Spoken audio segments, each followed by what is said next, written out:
Jadi malam ini kita masuk ke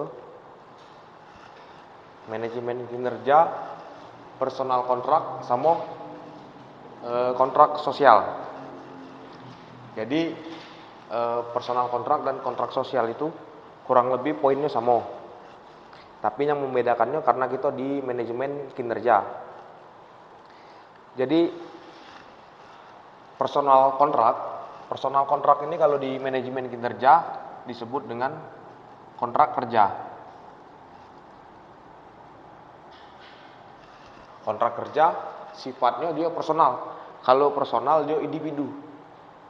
Individu dan individu kontrak berarti mereka saling menyepakati. Terus kalau dia kontrak sosial lingkungan.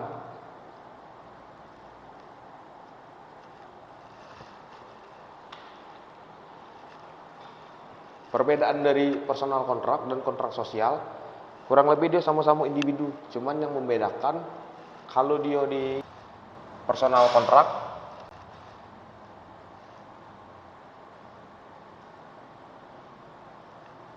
dia mengutamakan poin yang namanya kejujuran. Sedangkan yang di kontrak sosial dia lebih banyak fokus di manipulatif.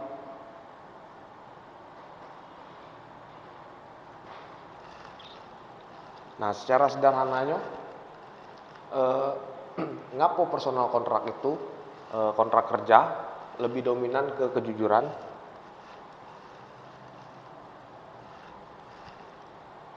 Karena dalam manajemen kinerja, dalam bekerja itu kejujuran itu yang paling utama. Karena dia salah satu poin utamanya manajemen kinerja itu yang didorong dan yang fokusnya itu untuk mencapai keberhasilan organisasi. Sedangkan dalam kontrak sosial dia manipulatif. Nah, manipulatif di sini poinnya lebih rendah daripada kejujuran. Dalam artian kalau disederhanakan bohong. Nah, dia lebih tinggi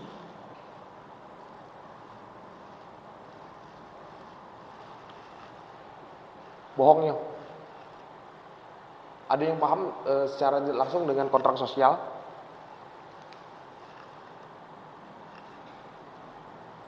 Ngapa kontrak kerja itu lebih dominan jujur, sedangkan kontrak sosial lebih dominan bohong?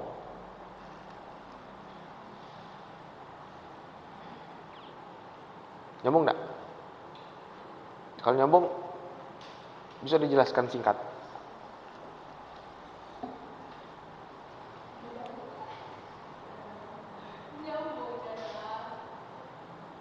Baby?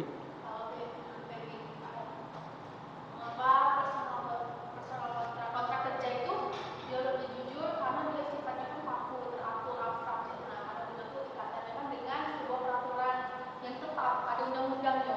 Sedangkan kontrak sosial kan itu dengan lingkungan sekitar kita, tidak ada undang-undang.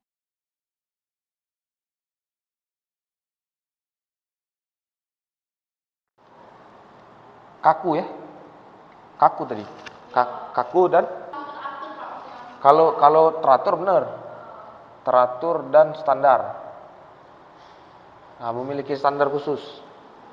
Nah, jadi benar itu poinnya. Sedangkan kalau kontrak sosial dia sifatnya manipulatif, bohong. Nah, kontrak sosialnya lingkungan, hubungan lingkungan, pertemanan dan sebagainya. Karena apa? Dalam pertemanan kan standarnya tidak ada. Lebih fokus balik ke mood dan kepentingan masing-masing kan. Nah, poinnya di situ. Sedangkan kalau kontrak kerja dia sifatnya terukur, terarah. Personal kontrak kerja. Nah, personal individu, kontrak menyepakati. Jadi dia sama-sama menyepakati untuk mensukseskan visi misi dari perusahaan. Nyambung ya? Nyambung enggak? Nyambung nih. Nah, terus lanjutan dari kontrak kerja dan personal kontrak yang paling mencolok itu di psikologi dan impian. Nah, tadi kan personal kontrak dia lebih dominan di sifat jujur, sedangkan kontrak sosial dia lebih manipulatif. Nah, poinnya di sini psikologi. Psikologi ini tata sifat jiwa, impian manusia. Nah, jadi poin yang ada di sini benar yang disampaikan sama Febi tadi. Nah, psikologi ini mempengaruhi tata sifat jiwa. Apa yang mempengaruhi dari kontrak kerja tadi? Standar khususnya, peraturannya, dan sebagainya. Impian. Nah, impian ini masuk ke dalam personal kontrak tadi. Karena impian di personal kontrak itu dia sifatnya jangka panjang, terukur. Jadi kalau di poin di kontrak sosial, duo ini sulit untuk masuk ke dalam lingkungan itu tadi. Terus kelompok dasarnya dia dibagi terhadap pengetahuan, perasaan, dan kemauan. Nah, pengetahuan, perasaan, dan kemauan itu mempengaruhi di personal kontrak.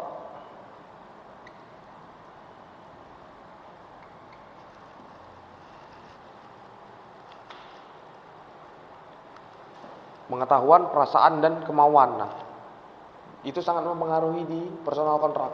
Sedangkan untuk kontrak sosial, tapi kalau pengetahuan rasanya kurang relevan ya.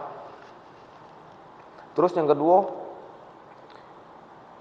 cara berpikir dalam pemandangan hidup. Nah, cara berpikir dalam pemandangan hidup tuh keimpian ini tadi. Cara berpikir dalam pemandangan hidup. Nah, dia masuk ke poin impian ini tadi. Karena begitu kita sudah masuk ke dalam personal kontrak atau kontrak kerja, cara pandang kita tuh tentang hidup tuh berubah. Ngapa bisa dikatakan berubah? Contoh nih, waktu kamu SMA dan waktu kamu kuliah sampai hari ini sudah semester 5, tata cara pemandangan hidup kamu kan sudah berubah kan? Sama yang paling penting di personal kontrak dan kontrak sosial itu, yang salah boleh dibenarkan, yang benar tidak boleh disalahkan. Karena dia baku kan, ada aturan kan? Nah, itu yang paling mencolok ya perbedaannya. Karena dia punya standar khusus. Kalau lingkungan pertemanan kan yang salah bisa benar, yang benar bisa salah, bisa diputer-puter.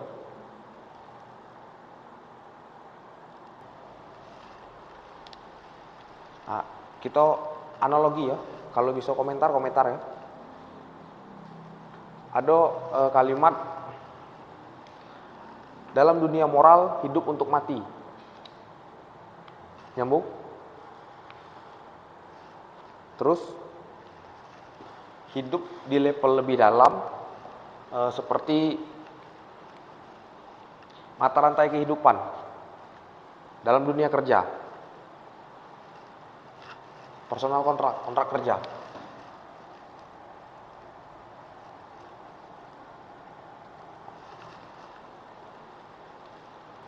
Dalam dunia moral hidup untuk mati. Nah, hidup di level lebih dalam, hidup itu seperti pembunuhan, seperti mata rantai.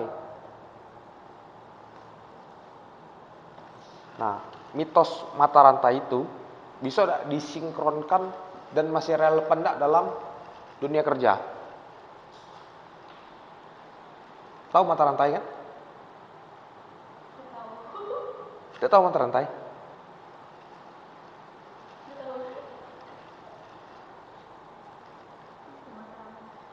Mata rantai.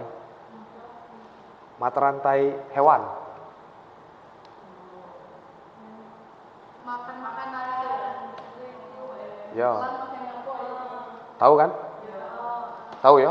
Ulat dimakan burung. Burung dimakan ular, ular dimakan elang dan sebagainya. Nah, analogi itu kita masukkan ke dalam yang disampaikan tadi. Dalam dunia kerja, tapi kita analogikan ke kontrak kerja. Nah, mitos itu masih berlaku tak? Contoh, personal kontraknya kan individu dan individu, manajer dan karyawan. Manajer jelas satu, karyawan ada 5. Nah, dalam analogi mata rantai itu, yang A membunuh B, B dibunuh C, C dibunuh D, berlaku tak? Hah? Relevan? Alasannya?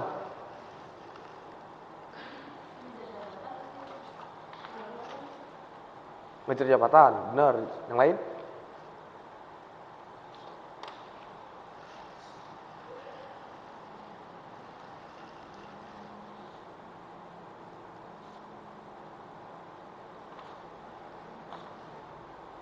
Nah, contoh misalnya dia mengejar jabatan. Kalau kita balik ke sebelum ini dihapus tadi, harusnya dia balik ke apa yang disampaikan sama Febi tadi. Personal kontrak kerja. Harusnya dia tidak memanipulatif. Harusnya dia lebih tinggi kejujurannya. Karena di situ tadi kan dijelaskan impian dan tata sifat jiwa. Nah, tata sifat jiwa kan psikologi. Hancur gitu kalau misalnya mitos itu masih relevan dan itu masih dominan di dalam dunia kerja. Sebenarnya sih lebih relevan lagi sekarang itu jual keilmuan, skill, soft skill, hard skill, sains dan sebagainya. Nah, poin-poin tentang manipulatif, yang benar disalahkan, yang salah dibenarkan, sebenarnya sudah mulai tidak berlaku lagi untuk hari ini.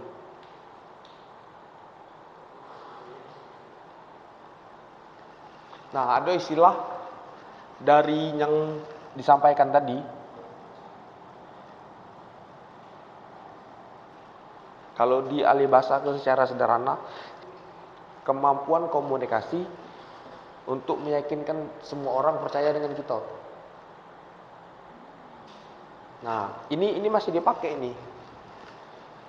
Yang salah dibenarkan, yang benar disalahkan. Dengan apa? Dengan kemampuan ini tadi. Nah, dalam dunia kerja, paham-paham yang C ini masih dipakai. Istilahnya, cak mano caronyo, uang itu semendapat sama kita. Nah, itu dalam dunia kerja dan di manajemen kinerja.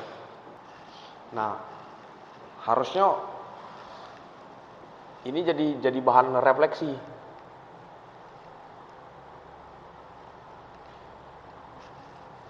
Harus jadi bahan refleksi untuk itu. Siasat atau kontrak kerja atau di kontrak sosial. Atau imbang.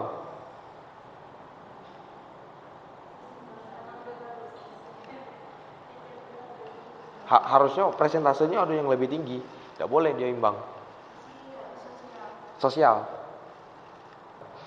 Analogi sederhana berdasarkan kemampuan verbal masing-masing. Berdasarkan kemampuan verbal masing-masing. Nah,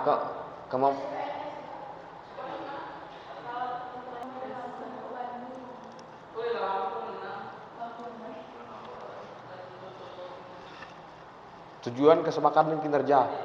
Nah, sederhananya sudah paham lah ya tujuan kesepakatan kinerja. Paham ya? Individu-individu yang menyepakati kan kurang lebih. Nah, untuk merealisasikan tujuan kesepakatan kerja nih, poin apa yang paling penting menurut kalian?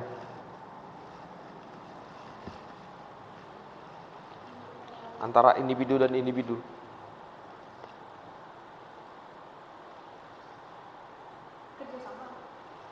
Kerjasama dia kan sudah menyepakati dari awal. Yang lain? Dadang?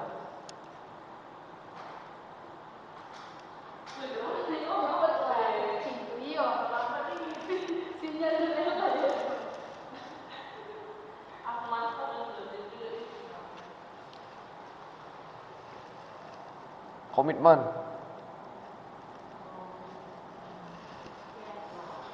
Nah, komitmen inilah yang bisa membentengi dari siasat retorik, dari manipulatif,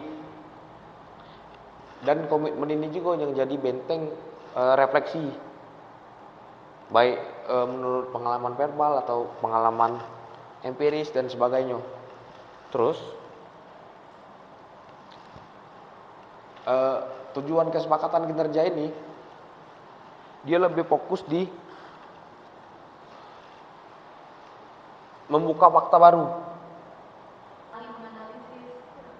Kurang lebih. Observasi tahu? Perlu tahu itu. Karena berhubungan dengan pola dan tata cara kamu meriset skripsi gak, Kek? Nah, dari tujuan kesepakatan ini tadi, lahir yang namanya paradigma.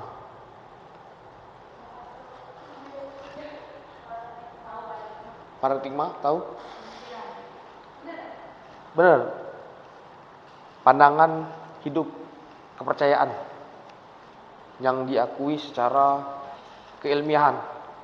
Paradigma ini tadi, dia harus ditindaklanjuti dan disepakati sama kedua belah pihak. Dan paradigma ini tadi jadi acuan pokoknya dalam manajemen kerja untuk membangun yang namanya personal kontrak atau kontrak kerja.